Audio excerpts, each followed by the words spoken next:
let's do a little bit of technical analysis. And I was talking about this. So right now, this is where we are right now for Palantir. This is where we were. Palantir right now is at 1781. However, after hours, Palantir is right around 1822. So we're right around this level. This was our next support level right here. Right now, we hit this level right here. Right now, we hit this level right here, which is around 1827 after hours. Our next level is, believe it or not, 2052. So the next level that we have is 2052. So first of all, we need to break past 1933. After 1933, there's a good chance that we're going to go right here. So right now, we are right here, right, guys? The next support is going to be right here. And then right here. This is a huge support level right here, guys. Right here, we have a huge support level. So we have a huge, huge support level right here at around $20.60. The next support level that we have is going to be right around here, which is going to be right around that $19 and change.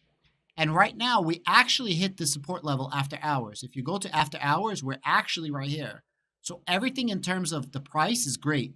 We're above the 20-day moving average. We're above the 50-day moving average. We're above the 100-day moving average. We're above the 200-day moving average. Also, if you chart up this triangle right here, let me get rid of these right here.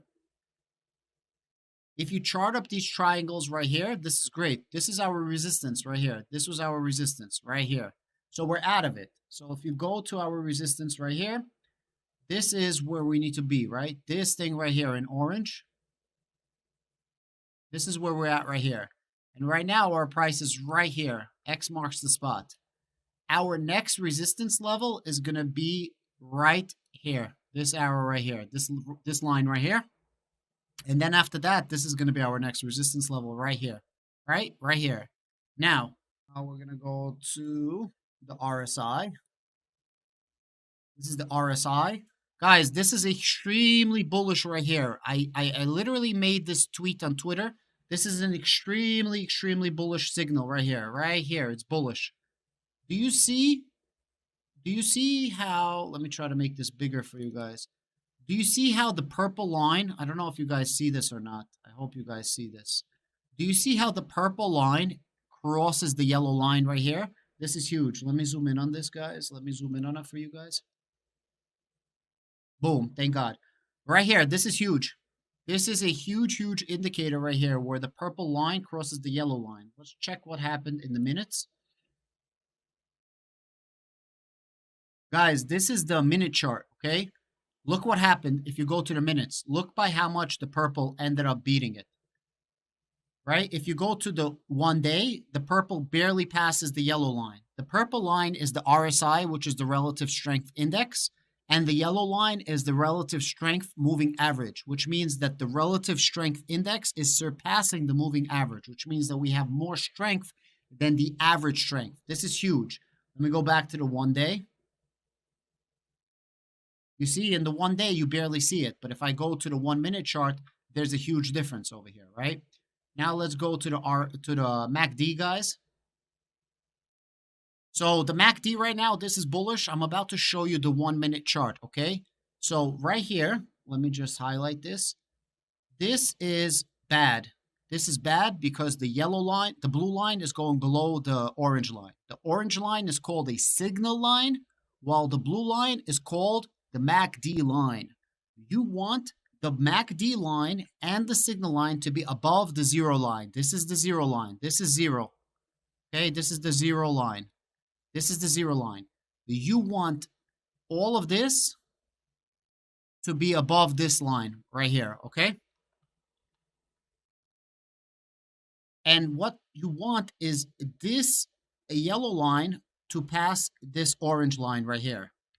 Now, this is the day chart, but if I go to the minutes, I have a feeling that the blue line is about to be above the orange line. There you go, right here. You see? This is very bullish. That means that at the end of the day, we were getting super bullish signals, and this is why after hours we're up 2.9%. So we might have ended 1781 for the day, but after hours we're at $18.20, which is really, really good. Remember, Our high point was 1886. We touched 1886 for just a moment, right? So now we are close to a 52-week high. Look, check this out. It went from 1797 to 1886, and then it went back to 1797.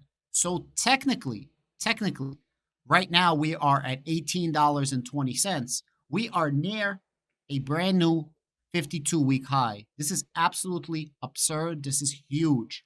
This is Palantir's results, okay? This is Palantir's numbers. At the end of quarter one, 2023, Palantir has $2.9 billion.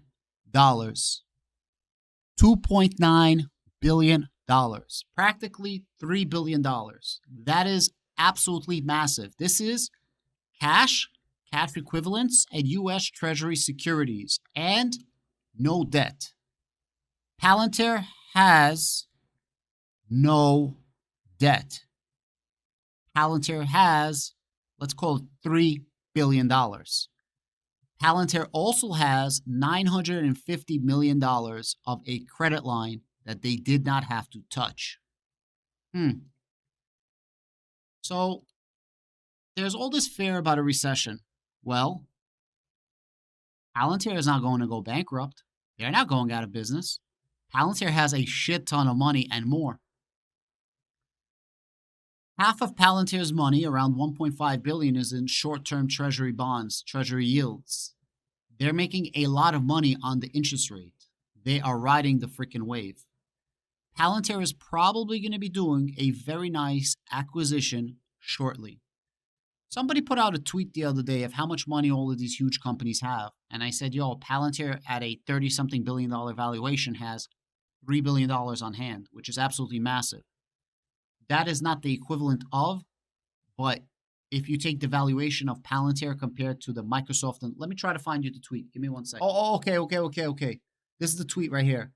Cash is key to allow innovation to flourish. Here are 8 tech stocks with the largest cash and investment reserves on hand that can be tapped to lead innovation, right? Check this out. Alphabet. All right. They're a $1.5 billion company. They have under 10% cash reserves, $115 billion on hand. Microsoft has $100 billion, but Microsoft is nearly a $3 trillion company. Amazon has $64 billion, but Amazon is also a $1.5 billion company. Apple is a $3 trillion company, and they have $55 billion. Meta is around a $1 trillion company. They have $37 billion. Intel is like $150 billion. They have $27 billion. I think Cisco is like $200 billion company. They have $23 billion. NVIDIA is a $1 trillion company, and they have $15 billion. Palantir is approximately a $35 billion company, and they have $3 billion. Think about that.